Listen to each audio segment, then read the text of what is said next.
অনেকে বলে থাকেন দেশি প্রোডাক্ট এবং বিদেশি প্রোডাক্টের মাঝে এরকম ব্যবধান নেই, আসলে অনেকটাই ব্যবধান আছে কম বেশি। মূলত এটা হচ্ছে মিডল কান্ট্রি, এটা দেশের কাজ। কাতার প্রবাসী আমার ছোট ভাই আজকে আমার সাথে একসঙ্গে কাজ করতো, এখন কাতার কাজ করে সে। আমার কাছে সেই ভিডিওটা পাঠিয়েছে, তো দেখুন যে এখানে ফিটিংসের মধ্যে কিছুটা তারতম্য আছে। এটা হচ্ছে পিপিআর ফিটিংস, পিপিআর এর মেল সকেট। আমাদের দেশে পিপিআর এর মেল সকেট সরাসরি থাকে, এখানে দেখা যাচ্ছে একটা ফিমেল সকেটের সাথে মেল ফিমেল অ্যাডাপ্টর আছে, অ্যাডাপ্টর দিয়ে হচ্ছে মেল সকেট বানিয়ে নিচ্ছে। প্রয়োজন হলে এই অ্যাডাপ্টর পার্টসটা খুলে এটাকে ফিমেল সকেট হিসেবেও ইউজ করা যাবে। এরকম আসলে অনেক ব্যবধান আছে, একেবারে নাই বললেও নয়।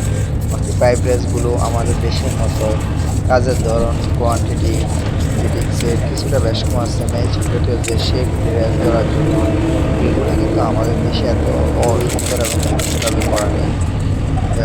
রেসে দাগ পড়ে যায়, এইগুলো বড় বড় শেপ আছে ফিটিংসে। আর আমাদের দেশের শেপগুলো দিয়ে ফিটিংসের মেল ফিমেল পার্টসগুলো পিতলের তৈরি, আমাদেরগুলো কাস্টারিং গালভানাইজে সমন্বয়। এদিক থেকেও এগুলো মিডিল কান্ট্রি হিসেবে উন্নত দেশে উন্নত মানের মাল ম্যাটেরিয়াল চলে। এতে করে দামের তারতম্য হয়, প্রাইস কম বেশি হয়ে থাকে। তো এগুলো আসলে মেনে নিতে হবে যে এক এক দেশের এক এক নীতি থাকে, সেখানে কাজের পরিবর্তন হবে কিছুটা। যদি একজন টেকনিশিয়ান দক্ষ হয় তাহলে সে সব কিছুতে নিজেকে মানিয়ে নিতে পারবে। যেমনটা আমার ছোটো ভাই ইয়াসিন, সে নিজেকে মানিয়ে নিচ্ছে এবং সেখানে গিয়েও সে দায়িত্ব নিয়ে কাজ করতেছে।